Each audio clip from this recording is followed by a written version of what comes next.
Good morning, ladies and gentlemen. Today I will present about the influence of food on the pharmacokinetics of first-line anti-tuberculosis drugs in treatment-naive TB patients. This is the first line of TB drugs that we know consists of isoniazid, rifampicin, pyrazinamide, and ethambutol. And WHO recommend to administer these drugs before meals because the absorption will be reduced when they are taken after meals. However, some patients cannot tolerate these drugs in an empty stomach. Thus, they experience gastrointestinal problems. If these problems are severe, they maybe cannot take the drugs and it can lead to inadequate intake of the drugs. Therefore, the WHO recommends them to take the drugs after meals or before bedtime.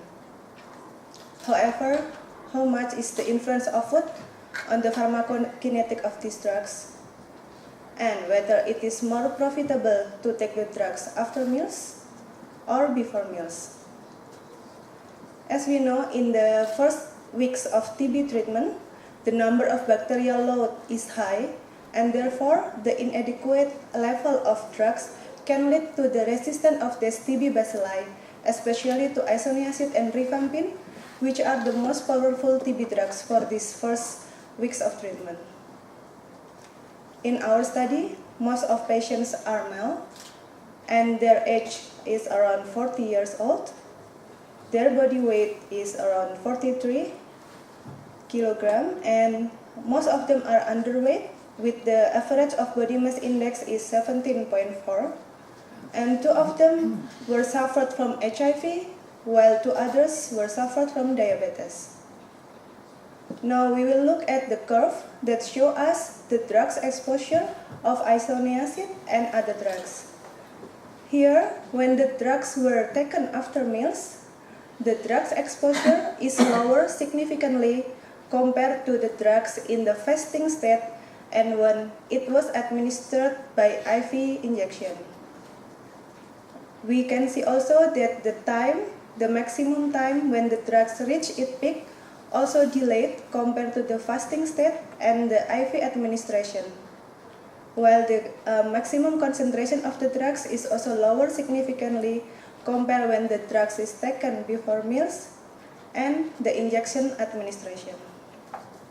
The same event happened for rifampicin, where the drugs exposure when it was taken after meal was reduced significantly compared to the fasting state and the intravenous administration. Meanwhile, for ethambutol, the difference on the drugs exposure is not different among the fat state, the fasting state, and also the intravenous administration. While for pyrazinamide, the decrease in the drugs exposure when it was taken after meals is different when it was taken before meals, but the difference is not that much, even though it is significant statistically.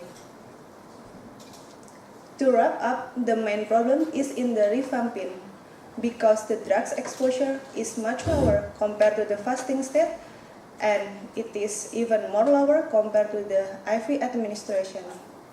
For isoniazid, the drugs exposure also lower when it was taken after meals, while for ethambutol, it was not a problem. This slide is to wrap up that there is a significant change in the concentration level and in the drugs exposure of these 3 drugs. In conclusion, we found that food intake decreased exposure of isoniazid, rifampicin, and pyrazinamide in treatment-naive TB patients.